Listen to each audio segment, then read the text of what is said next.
we are, season 3, Serena. And who'd have thought that we'd be here at season 3, but we're back because we love talking about this stuff. And apparently you love hearing it. So we are back for more. And you suggested this really interesting topic to kick off season 3 with, and that's, can everyone change? Yeah, I love this one, Sally. I love it. And also, thank you. A lovely introduction. And thank you if you're here and back for season 3, because we have had really, really gorgeous feedback. And lots of people contacting us to say, well, lots of lovely things. Apparently we come across okay, Sally. Who knew? We got a vibe. That's what it is. Fun, yeah. But no, love our chat and love this topic today. So I thought it was a really nice one just to start the new season. Yeah. So anyone new who's joining us can really easily kind of get on board with the conversation, the kind of feeling that we're going for when we have these chats. Yeah. And like you said, the question is more of answering this question today and kind of pondering it together, isn't it? So can everyone change? And it was a question actually that came from someone who listens. I put something out on Instagram. Obviously we have ideas of our own that we'd like to bring forward, but this was just such a good one to start with. So can everyone change? Sally, do you have a gut reaction to that? It's a big one, isn't it? So many years ago, I would have said yes. I would have said, yes, everyone can change. I think I was a bit deluded. I was heavily into the law of attraction and The Secret and all of that, back in the sort of mid-noughties, I would say. And I was a really big believer that, yes, anyone can change. And probably if things aren't working for you, then you should change. And it's quite within your capacity to change. And then obviously I became a hypnotherapist, and I work with people who want to change. And what I started to see were some characteristics that were making people less able to change than others. So some people would come to me with really kind of like pliable mindsets, pliable brains, very kind of cognitively flexible, and they were able to make changes pretty quickly. And then I would work with other people who had been through a lot of trauma, although I don't think trauma is necessarily at the heart of it, but they had very kind of fixed ideas, more fixed mindset, and dare I say one or two of them really quite narcissistic and hands up in the air, didn't really know how to deal with them, but was very unaware of this kind of level of narcissism before I was working with them. Now I think I would know what the red flags were. And I felt like they didn't really change, even though they said they did a bit. Maybe they did in their own world, but it didn't feel like there was much change that I was picking up from their sort of personality, really. So I think where I'm at now with that question, answering it quite definitively, I would like to think that everyone can change, but I don't think everyone can change. And I do think there are socioeconomic factors as well that stop people from changing. I'm going to hand it back over to you. What do you think? You're covering a lot again. All so many things to kind of punctuate there. So my instant reaction is, I think my instant reaction is different, but we probably get to the same place. So my instant reaction is, yes, everyone can change. However, not everyone will or is able to. Yeah. I think that's a very distinct, very subtle difference, maybe. So yes, everyone can. But actually, when you start to break down what that might look like and what you will need to have in place and what you might need to do to get to that place of change, not everyone will do what's needed to get there. And I think you really touched upon something really, really important there, is that not everyone is able to, and that might be very distinctly because of their circumstances. So I don't want to go into politics right now or looking in any depth at the state of the world. If we just look across the globe right now and what's happening in various places across the world, there will be people that desperately want to change their circumstances, but they cannot. Mm-hmm. They are stuck because Mm-hmm. of what their governments are doing, because of where they live, because of living in absolute poverty. So, you know, we're always really looking at change from when we're having lots of our conversations. It feels like we're looking at change from a very privileged perspective, Yeah, for sure. which is fine, but I just think it's important to make that distinction. And also, Yeah. it really reminds us of the gift that we have, Mm. I think, because it's a great reminder that actually, if there aren't those circumstances that are holding us back, and it is, inverted commas, only our mindset, then Yeah. you can do something about that. Yeah. So it's giving yourself the power back to make the changes that you want. If it's just down to you and you have the means and you are living within the circumstances and environment that you are able to have the freedom to choose, then you're Mm. already on a really solid basis to make the changes that you might desire. And actually, talking about circumstances reminds me of the book by Viktor Frankl, Man's Search for Meaning. Yeah, beautiful book.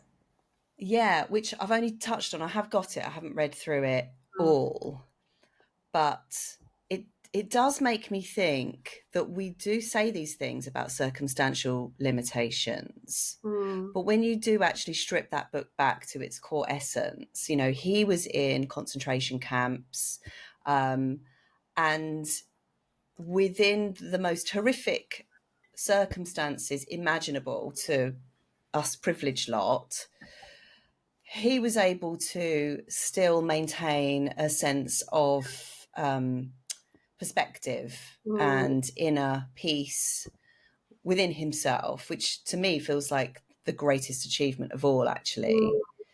So I do think no matter what we're going through, we can still change our perspective. We might not be able to change our circumstances. So these are two different things, aren't they? We Yeah. have the hardware, Yeah. the mental hardware, the mental capacity to shift our perspective, but we might not be able to change our circumstances. It's like, you know, when I couldn't sell the flat, you know, I couldn't sell the Mm. flat for years and years and years. Still can't sell the flat because of outdated fire regulations. No one can get a mortgage on it. I'm stuck here. I'm lumbered. I don't have a garden. It would be very easy for me to get very, very frustrated, very hot under the collar, very upset by it, angry, bitter, and twisted. And don't get me wrong, I've been all those things. But I really had to fight in my mind to turn lemons into lemonade, to really decide, you know what, I have options. I can still walk out my front door and walk around the block. I might not be able to sit in a Mm. garden. In fact, there's a couple down the road, and I'll just tell you this, talking of lemons into Love your lemonades and stories. my Go. little stories. I love it. They're a sweet little couple. They live in a basement flat. Um, I think they might be growing a little bit of Oh. something, but and they've got two dogs and they've been there forever, you know, quite weathered looking people. But they've got the most amazing hanging baskets in their steps going down to their flat. And Mm. they've met at the back, right? The back side of their flat backs onto a very, very dusty alleyway. Okay. And it's full of holes. And, you know, you drive your car down there and you're scraping your undercarriage and all of this. But what they have done, they have created a little garden. Mm. And it's the most beautiful little garden I've seen in amongst all the sort of, you know, back sides of the houses that are not very appealing with paint peeling off and you know, the dusty cobbled road and abandoned cars and stuff. And they've created, with what they've created a little sanctuary for themselves. And I just think Mm. that, to me, that is the resilience of the human spirit, you know. Mm. And they've been able to change. They've been able to make the best of a bad situation. I don't really know what their situation is, but obviously they wanted a garden and maybe they couldn't have one, maybe they couldn't move, but they've created something. So yeah, I love that. And I can't remember where I was at, so I'm just going to stop talking. You were talking about lemonade, making lemonade out of lemons, and it's perspective shift as well. Perspective. Yeah, I Yeah. think we can change our I think everyone's got the hardware to change their capacity, Mm, to change their perspective, even if they can't change their situation. But I don't think everyone knows the potential that they've got sitting on the top of their shoulders, you know. yeah. I mean, what you're touching upon there in terms of changing that perspective is a huge part of it. And you give a really good example with Viktor Frankl. And also, I'm trying to remember the lady's name who has written a beautiful book, again, about how she lost all of her family during the Second World War. She was able to escape from Europe to America. And she's now a psychotherapist, and she helps people do the work and change their perspective based on her terrible, terrible past and all of the trauma that she suffered. Mm, Nelson Mandela, there's lots of people who've been in mm, situations who've had to have a really different perspective on their situation. Um, and yet, yeah, I still am very aware of the fact that we can't overshadow that with you just have to think yourself positive, because there are so many sure. people, yeah, that are in situations. And I think it also fits really nicely into like the current research and models that we use when we're helping people change. So particularly in health, for example, if you look at something just really basic like the health belief model, and you start to look at what someone might need in order to start to make a change, typically, and I've talked about this before, when you're giving someone the best foundation to make a change, it makes a difference at least to have some of those things in place that give you the best platform for change. Yeah.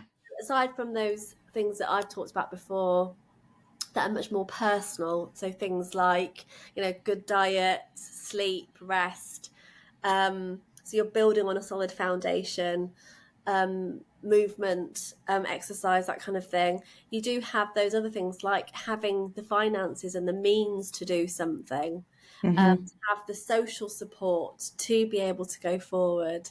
And then it's on top of those things that you might practically need, Hmm. which I would just encourage people to think about as well. So if you want to make a change, are you setting yourself up for change in the best way by having those practical things in place? And then psychologically, the other bits that I then find really interesting. So the bits that you're alluding to, the mindset shift. So that's when we look at the really juicy things for me, like the perceived blocks and barriers to change, the perceived benefits, the self-efficacy. So do you believe that change is possible for you? Yeah. Then we start to get juicy in terms of the psychology around change, where it comes back to those other aspects. So self-belief, your mindset, which again is stuff that you've talked about before as well. And what makes people have self-efficacy and what Mm. makes people not have self-efficacy? How long have we got? I'm free. Like, let's go there. Well, the thing, so we obviously, everything is completely individual. There's no one thing that will help build that. But it's really, obviously, trust a psychologist, but we would have to look at your past and look at your history, look at your narrative, look at your story, your upbringing. Mm, What things happened in your life to help you build resilience, to help you build problem solving, to help you build that self belief and self worth, to make you think that change is possible, yeah. versus deconstructing that for you. Maybe you had parents who always looked at blocks, but this is where it gets messy. This is why it's not. This is why you have to look at this individually, Yeah. because, for example, I don't want to go too much down a rabbit hole here. You could have someone who's raised in an environment. If I just look at this, just make this up, and it's very, completely made up, but you had a person who grew up and they had two parents who only put forward blocks and barriers and were very negative. You might actually get someone who builds a real resilience and wants to constantly problem solve their way out of it, because they were so done with having this upbringing of, I was always presented with blocks and barriers, therefore I'm going to be the change I wish to see, Yeah. versus someone who joins them, who then takes Yes. on the persona of their parents. And so for me, this is when we start to, again, filtering into some of the other conversations that we've had. And we can go back and deconstruct that a bit more if you want to. But this goes back to you just building that self-awareness, becoming the observer of yourself. So the more work you can do on yourself for you to build that self-awareness of who you are, how you are showing up in the world, that then gives you an opportunity to change something or not. Yeah, I And it goes back completely to agree. your question, can everyone change? Yes, Yeah. but you have to want it. Yeah, absolutely. I agree. And that want, that's interesting where that want comes from. Because to Mm, me, that want, that desire is actually more of a higher sense. So we've got our five yeah, senses that we know of, but then yeah. we've got these higher senses as well, like creativity, Mm, imagination, intuition, and one of those is willpower and will. And the mm, will, this the kind of fighting urge, the fighting human spirit to want to do something different. mm, And in my own example, I had a father who was so independent, problem solving, growth mindset, like to the max, which is definitely where I've got my element from, but also had a mother who kind of gave away her power to him. She wanted to be a school teacher. She loved little children, but she gave that up to fulfill my dad's dream. And so, in a way, her mm, will was kind of thwarted and quashed. And so, I've had those two examples, and I've always been really conflicted in a way and always bounced between powerful and powerless. So I've mm, had like my own internal battle where that's concerned with regard to change, like how can I change, what is possible to change, do I really want this to change, or am I just comfortable where I am, that sort of thing. But mm, also coming back to what you said, I have absolutely seen these anomalies and these contradictions in my own practice working with people under hypnosis, because we do regression, we go back to scenes in their life where they might have picked up a certain belief about themselves. And you get the archetypal thing of, if someone can't make any decisions or can't make any changes, or they feel really stuck, maybe they had a very overpowering, overbearing father that kind of finger wagged and finger pointed about things being a certain way, and having to be very black and white, very rigid thinking, and the child is just basically paralyzed into not doing anything. And so mm. it's like that learned helplessness. Is it Pavlov's dog? That experiment. I know That's you're probably not. Yeah, I'm just wondering where you're going with that one. But yeah, what do you mean? The conditioning? The conditioning, yeah, the sort of the learned helplessness, I think, Mm, is a quality that, if we're talking about can everyone change, if we're talking about barriers to change, I yeah. think that learned helplessness is a quality that will really make people not change, because they're kind of clouded, that they've got Mhm, these filters from the past. And even if they wouldn't name it as learned helplessness, it's a mm, sort of heavy energy that sits in their body because they've never been able to assert themselves with a parent, this yeah. particular archetypal parent that I was talking about, this overbearing parent. And so it just sort of lingers, this feeling, this indecisiveness, this procrastination and paralysis just kind of lingers. And until you help them to become aware of what's going on, like that self-awareness that we spoke about, and tap into that will, that's that higher sense, that will to assert Mm, themselves and like literally tear themselves away from that past narrative, they're going to stay stuck. And some people, I guess the people who don't change, are not really there yet. They're not really there with their awareness yet. So that's why they get stuck. oh, so much I want to say about this. My brain. Can you see my brain? If you're not watching this on YouTube, my brain is whirring. I can almost hear it going. Hmm. Like, there's so many places I want to go in this conversation. So first of all, just acknowledging what you said, because you're so right. And obviously I've seen this also in my own practice, but also I see it. I have to be very careful here. But as a university lecturer, I think there's a whole swathe of young people coming through our education system at the moment who are in this, I'm going to use your phrase for the sake of this conversation because you've used it all along, which is this learned helplessness. And I think it comes I mean, again, you've got to look at it on an individual basis. We will never know. It's a very individual story for every single person. Let's just be very clear about the individuality of people. However, if we are to just kind of generalize, you see these young people who you can see behind them stand these incredibly capable parents. They were the problem solvers. They were the generation that has ploughed through their own blocks and barriers, and they're always problem solving. But they've problem solved to a point where they've taken away all the problems for that child. So they've created what they thought is the perfect environment to help that child grow. Yeah. And yet, by taking away all obstacles for someone, all obstacles for potential failure, all obstacles for breaking your routine, which then take away any ability to problem solve, build resilience, understand who you are. That person, how do you know who you are unless you're coming up against something to highlight who you are in the face of something? Yeah. So people, you cannot know yourself if you are in this perfect petri dish environment, which is why, going back to one of our previous episodes on failure and all those other things that we need these things. We need to kind of come up against stuff Yeah. to know who we are in light of that, or because we've dealt with something. And so you do see this learned helplessness, or as I would call kind of victim state. And then when you look at that, you think, well, why would someone stay there? Because this isn't serving them. And this goes back to the question I get asked again and again and again when I teach this.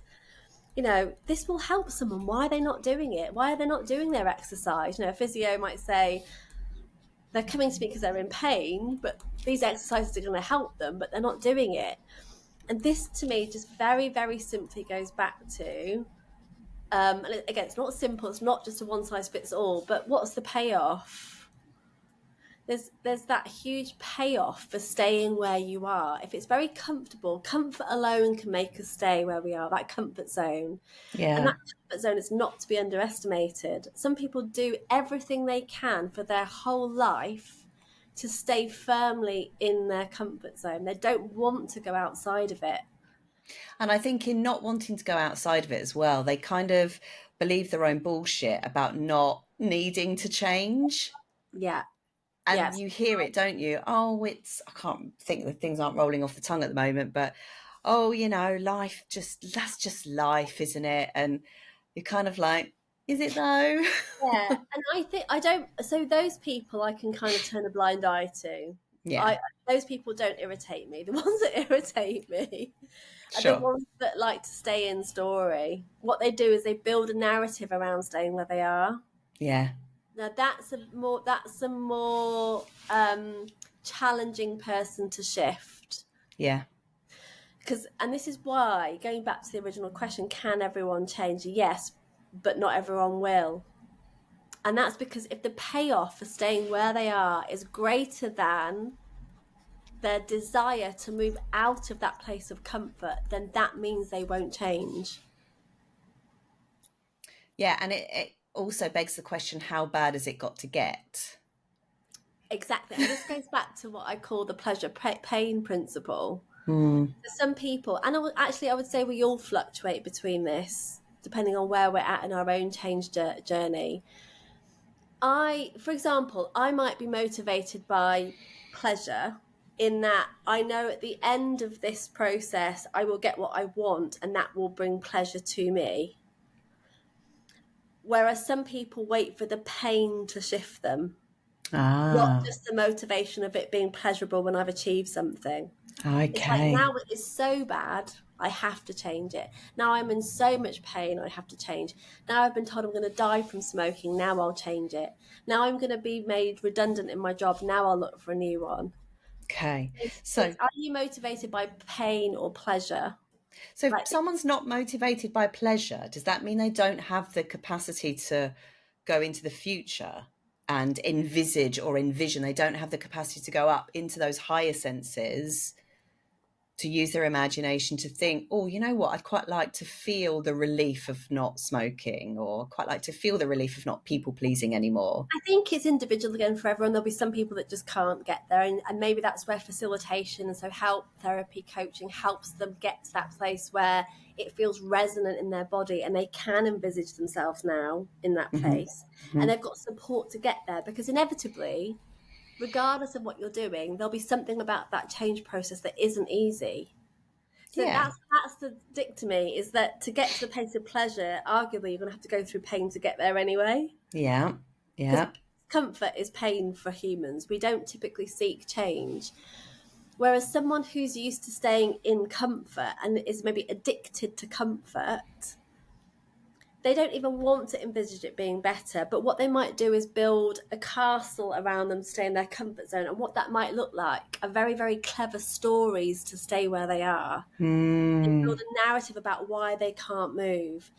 And part of that narrative can be things like, just a basic story about, you don't understand me, you don't understand what I've been through, I've got this particular health issue or diagnosis, which means I cannot do X, Yeah. which means I don't understand how to do X. So they'll go to different therapists who don't give them what they want to hear. In my own model, these are classic acquirers as well. So people who just want to keep acquiring knowledge, things, support, another course, another podcast, read another book before they do anything. It's like sort of jumping ship all the time, Yeah, just yeah. staying superficial. To stay where they are, because Yeah. change is too painful. That does make sense. And that actually makes me think of something that we have briefly touched on before, which is this idea of labels and mental health labels, and Mm, how people might use a label mm. to perpetuate this belief, I can't change, or keep them in that kind of victim mindset. I know there are some mental health conditions that do make change a lot harder for Yeah, some people, and I absolutely get that. I totally understand that. And then on the other side of the spectrum, and maybe you can speak to this a little bit, those hardcore psychological illnesses like NPD, schizophrenia, people who have psychopathy, and all that stuff. How easy is it for those people to change? again, it comes back to the individual, but you're so right in that. I mean, if you look at it individually, you could get, it would be a great study to do. Maybe I don't know of any, but you could get 100 people with a diagnosis, Yeah. and let's just say hypothetically, they've all got the same diagnosis, but 50% of them might say, now I've got this diagnosis, that's great. Now I know what I'm dealing with, I'm going to try and change this and do something to be different. Whereas you might get the other 50%, obviously I'm just making this up to highlight the point, Yeah. that say, oh no, now I've got this, I can't do this and I can't do that, and I'm not allowed to do that. And so it comes down to that individuality, the Yeah. desire, the self-efficacy, the perceived blocks and barriers, the perceived benefits to changing. It might be that it's actually a really nice place to stay where you are for whatever Yeah, there's a reason. lot of validation that you get from it. Maybe Yeah, you're meeting other people with the same mental health issue, and you're finding a lot of yeah, solace and connection in within that. That can really maintain that status quo for some people. I get that. yeah. So it really depends on the person, their perceived sense of what that gives them. Does it help them? Is it, fuel to want to make the changes that they want to make, or is it an excuse or reason not to? I think there might Right. be some valid reasons that they can't, but yeah, it really depends on that person and how they perceive it. It's very, very interesting. I think, again, we've talked about this before. We can almost do a whole episode on, we'd have to navigate that very carefully, but Hmm. diagnoses and how that manifests. Yeah, for sure. But I think the thing that's coming up for me within this conversation is that mental health issues or diagnoses, as you put it, aren't necessarily a limitation to change. They No, can I be a don't think factor in so. change, but they're not Yeah, a hardcore barrier. absolutely not. And again, I have to look at this very individually. So if anyone's listening and you have a diagnosis, we're absolutely not saying that that we understand where you're at in your journey. We don't know Yeah. you. We we don't know your situation. But certainly, like, so when I used to teach this particular aspect at university, and would show, so schizophrenia is a really good example. People perceive that it's a really serious condition, and people really struggle when they have that. It's also on a spectrum, so people can manifest very, very differently depending on where they are. But I think there was a long held belief that people who have that as a diagnosis are just not functioning in society, that Yeah. they're behind closed doors, you know, in on psych units in hospitals, and it's just not true. Mm. You know, there are people on medication who are fully functioning, you know, they're working, they're holding down jobs, they have families, and they are really beautifully dealing with their, and it's not easy, but they're working with people to get the help that they need to be able to function in society and have a full life. Mm. Mm. So it's really important that people have those models to see that, that we don't pigeonhole, and that then feeds into the bigger narrative around change. So other people, it's a really lovely thing to do to kind of educate others that this isn't how it has to be. Mm. Mm. That a diagnosis isn't always the end. It doesn't mean that the change isn't possible. Yeah, I Um, think it highlights that it's important to have these conversations, and it's important to be able to see into the lives of people who have these quite serious mental health diagnoses and how they navigate and how they just look like me and you.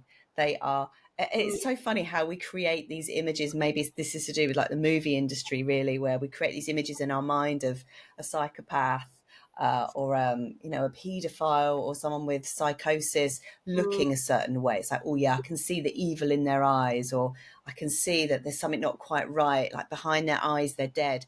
But actually they just look like normal people walking down the street. And removing that stigma yeah. that's attached to some of these mental health diagnoses, I think would be so helpful, not just for other people with diagnoses, but for people without them, to see what's possible. You know, if you don't have a diagnosis and you're stuck and you're not changing, and you witness someone that does have a diagnosis and you see how they're able to change Mm, certain aspects of their life. Even people with autism, you know, I watched I think it's called Dating on the Spectrum. I think it was called yeah. The Undateables, which is such a Oh, horrible name. It was so awful. But Dating on the Spectrum, and these autistic people have these coaches, and yeah. typically, you know, autism is like a condition where you would see somebody as quite fixed, but Mm, actually they're able to change some of their behaviors so that they can enter into these relationships. mm, And it's so interesting, you know, for someone that, although I am a little bit on the spectrum, but for someone that doesn't have a serious diagnosis, to see that, oh my God, like if people with a diagnosis can change, then I have no excuse in my life. You mm. know, I can tap into whatever reserves they're tapping into. I can tap into that reserve as well to make that happen. Yeah. And again, some people will see that and still want to do the opposite because the payoff from staying. So I keep going back to that. I know I'm a bit of a broken record. It's But good though. some people just get way too much from staying where they are, and Yeah. they either get way too much. So the payoff from staying where they are is greater than the perceived benefits of moving on and So changing. what do people gain then from staying where they are? Again, individual, it'll be different for everybody. It might literally just be that they're providing a protection because they are scared of what it will take. The discomfort is too Mm, much. mm, mm. And so they're scared of being uncomfortable. They And just also, don't want to go through the pain of change. yeah, I always come back to that, but also come back to this idea that if no one's taught you how to navigate discomfort and help you to regulate your nervous system through discomfort, because Yeah. in our formative years, if we've not been taught that, if we've not been shown that, I think the other thing, I'm just going to be really blunt here, is you just sometimes we just need to get over ourselves. Like, so there's a couple of things going on here. There's like the idea of, and again, typical acquirer, I have to feel like I want to change, I have to feel like I'm in the right place.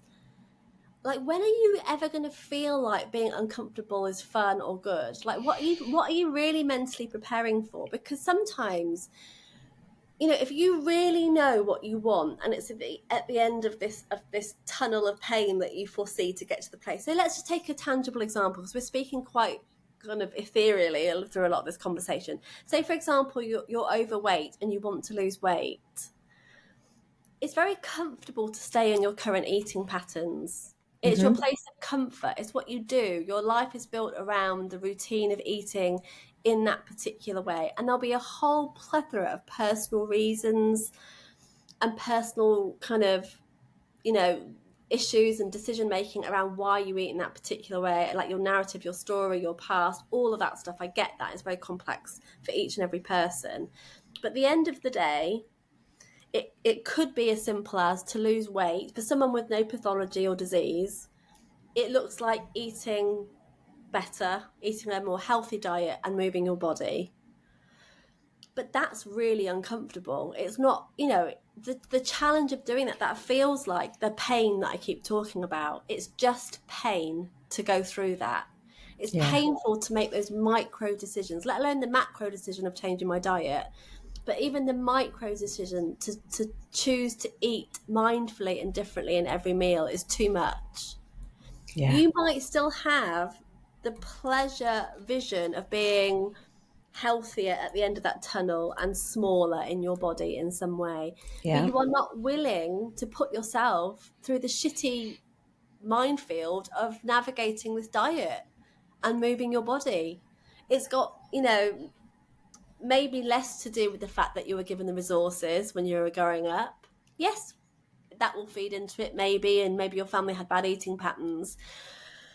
But sometimes you've just got to do the work. Yeah. And this is what I mean by, then people build a story. Like, you can over intellectualize this till the cows come home. You can go and get therapy on your issues. You can go and do the work. You can go and get a coach. It still doesn't change the fact that you'll have to do exactly the same thing, that it's not going to be easy and it's going to hurt. It doesn't Yeah. change it. Doing the So hard thing. doing the hard thing is still going to be hard. Yeah, it is hard. It's always hard. And it yeah, I hate it. Yeah. I don't think anyone likes it.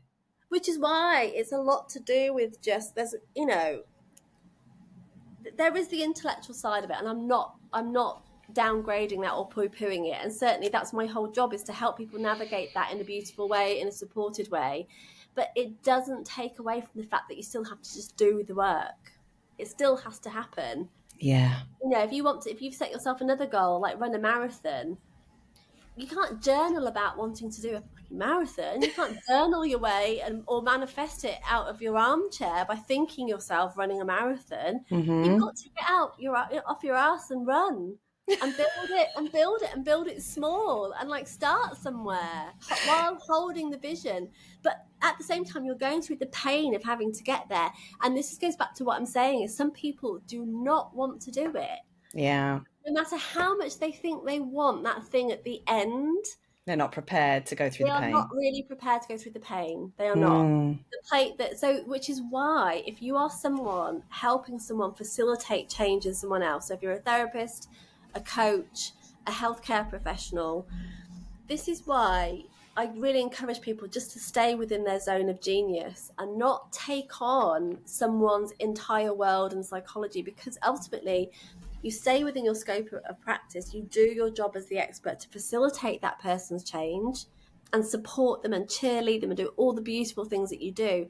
But they still have to do the work. And if they cannot or will not, going back to the very first things that we said. So the first thing I said was, can everyone change? I said, yes, but not everyone will, and not Hmm. everyone can. Hmm. We have to make peace with the fact that some people will never change. Yeah. And that comes down to their choice. If Yeah. they have all the resources at their disposal, and they can, so in terms of their environment, their resources, they can, and they're still choosing not to, it will be because the payoff is too great, the pain is too great. They're not Mm. going to change. And they might just be waiting for, again, I've said this a million times before, the external force. So what it might take for that person is something to shift them into movement. Yeah. And that can be divine timing, it can be illness, it can be the threat of death, it'll be something that's so painful Yeah. that now they're like, oh shit, Yeah. now I'm going to do it. But just talking about it and intellectualizing it doesn't work for everyone. No. That can become the safer place to stay. That's part of the payoff. Yeah. Does that Yeah. make sense? It really does. And This is what I do. Time to go solo, as I said. yeah. Yeah. No, I love it, but I'm slightly perturbed because Graham has just decided to print something, Oh, I can and see the printer going off. Does the man not know that you're on a podcast? and the printer's out of paper anyway, so I'm going to leave that in. yeah. But I love what you've said. I mean, you've totally just like bamboozled that, and I love it. And I'm not interrupting you because you are totally on a roll, and you're getting stuff out of your system. Clearly, there's frustration there for you, love. I'm sensing into that, and yeah, it is frustrating, and so many things come up for me, and this idea that there's people that are in therapy perpetually, and I see it a lot on Reddit as well, where therapy's not working, therapy's not, I've tried this, it's not working, it's not. I'm like, it's not the therapy. No. Therapy is not going to hold your hand. Your therapist cannot live with you and watch what you're putting in your mouth. Your therapist cannot live with you and like make sure you're going to bed on time and help you have those and be there with you to whisper in your ear what you should be saying to your partner and not overreacting. Actually, you have to do the inner work. You have to face that horrible feeling of Mm, discomfort and actually link it to progress. And yeah, that's the key. that's the That's the reason. key. That is the Mm, real key. Like if it feels horrible, it's probably because you're doing the right thing. yeah. If it feels nice and safe, you're staying. Go on. Sorry, I just going to say that this for me also links back to, those first couple of episodes we did on your why. So often what can really help you have the stamina and the determination and the drive to do that thing is to have a really, really deeply meaningful reason to do it in the first place, to not just do it arbitrarily. So just losing weight for the sake of it, just stopping smoking for the sake of it. It's like, why do you want to do that? Yeah. It won't work for everyone. Sometimes the why, you might have that in place, but still the pain is too Will put you scary. off. Will put you Yeah. off. And so, but you're right, you're absolutely spot on, Sally. The reframing of that can mean that even the pain becomes pleasure. Mm-hmm. So we've all been there. If you've actually achieved anything, if you actually have achieved anything in your life that was difficult, it wasn't all moonlight and roses, but there'll be times when, it was really, really dark, but also that muscle that you've built when you do make a change in the future means that you might be able to more easily start to reframe that painful process Mm-hmm. because now you have the somatic sense and the kind of intellectual sense that this is heading somewhere, and so the pain in it feels like progression, Yeah, you get that. Yeah. and you realize actually this is heading somewhere. I get like this means I'm doing the work.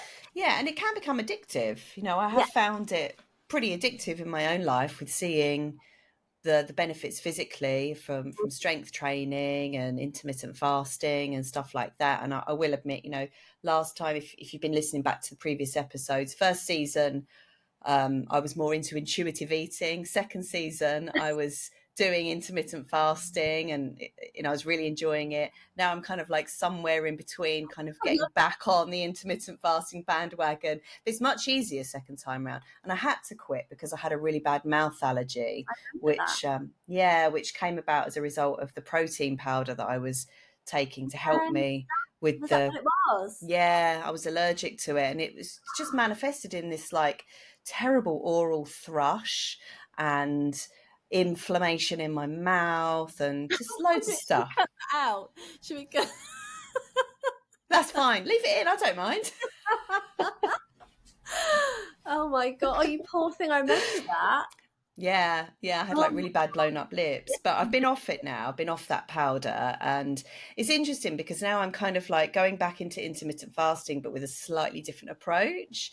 And like you say, it does, when you've got that neural pathway already there and you're leaning into that sensation of hunger, and you're mindful about it. Obviously, you're not letting yourself have a complete whitey. You're drinking your electrolytes and all that stuff, but you're mindful and you recognize it. Oh, yeah, this hunger feeling, that means progress. I can lean into that. Maybe I can push it for a half an hour.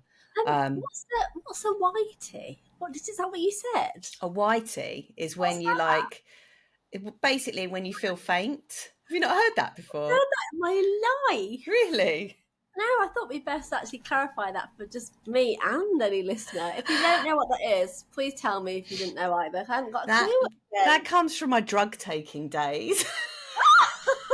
You're sucking it to us today, Sally. Love it. When I used to smoke cannabis with my friends at, I don't know, age 15 or something stupid like that.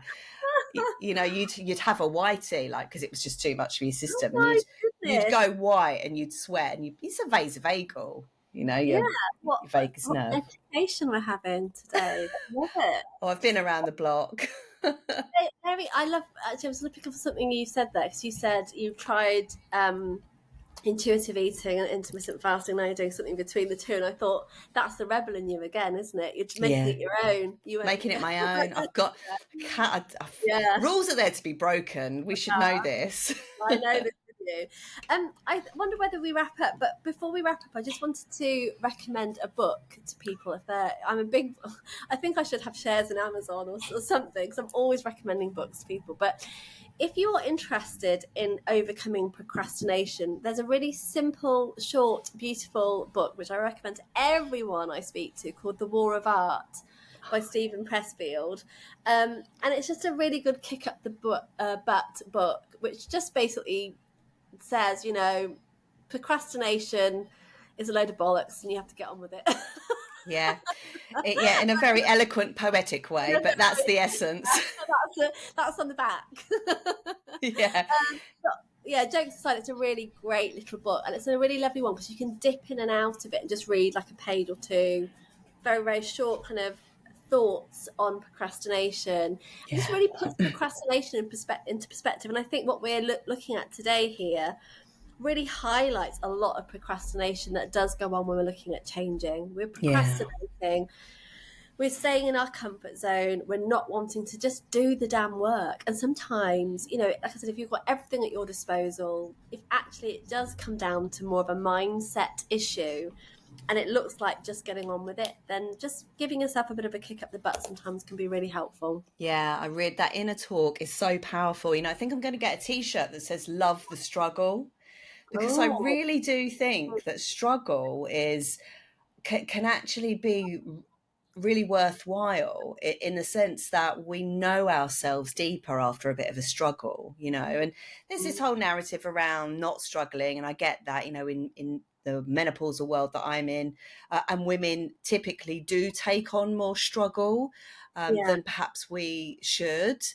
But when we're looking at change, and creating things in our life that we want to feel better, want to have more energy, want to sleep better, want to have better relationships, we have to go through the struggle. The only way out is through. I know it's a cliche, and I absolutely second what you've said about Mm, just bloody well get on with it. Just yeah. go. Like, don't be so afraid of pain, because you'll feel so much better afterwards. It's like that whole thing of going into cold water and Mm, making yourself do the thing that you don't want to do, just out of curiosity. Like, just out of curiosity, how are you going to feel afterwards? Be mm, curious about that future version of you.